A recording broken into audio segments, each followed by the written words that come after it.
into a black hole. Within 24 hours of its passage, Secretary of Treasury Henry Paulson said they were no longer going to use the money to unfreeze the mortgage market by buying bad debt.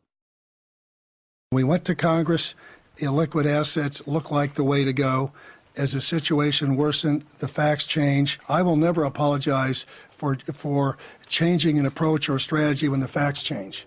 Paulson has, in the meantime, admitted that the subprime mortgage crisis is not the cause, really, of the breakdown of the entire world banking system and the bankruptcy of most of the banks in London and in Wall Street.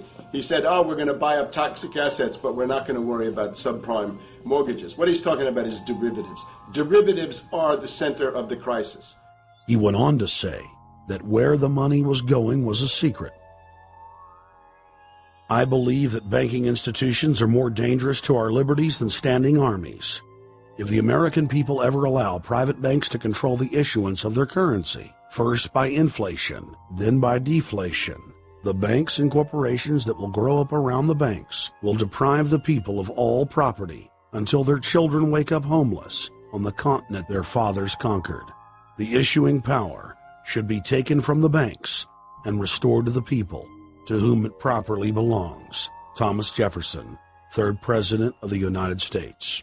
Secretary Paulson came in with the Vice President and Fed Chairman Bernanke and made all these assurances that there was absolutely a critical, immediate need to get rid of the corrosive derivative products, all the different names for this, ubiquitous, sub-S retraded credit default swap, blah, blah, blah, blah.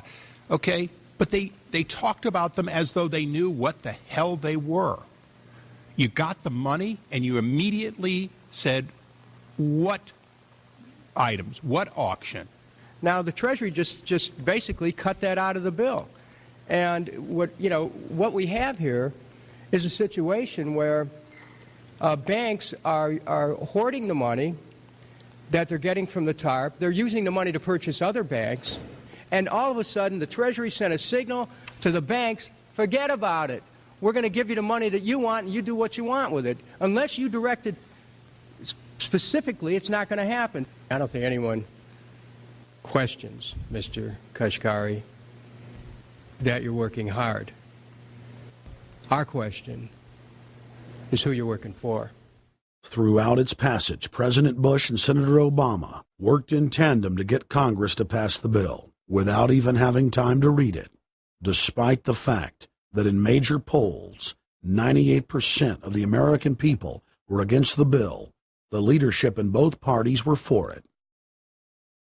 And I really want to commend Barack Obama, because as we were involved in the this and that and different provisions of the bill to persuade people, he really gave them confidence that this was the right decision for the American people, even though it wasn't, in our view, a great bill for them to vote on. I want to take a particular moment to also thank an individual who's not here, and that is Barack Obama, who made numerous calls not only to all of us, but to members of our caucus, and helped us gather the votes on the Democratic side to pass this legislation.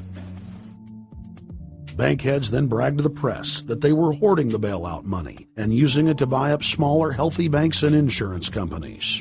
Their plan was working like a charm. Next, the central bankers loaned the federal government back $787 billion of our own money at interest for President Obama's so-called stimulus.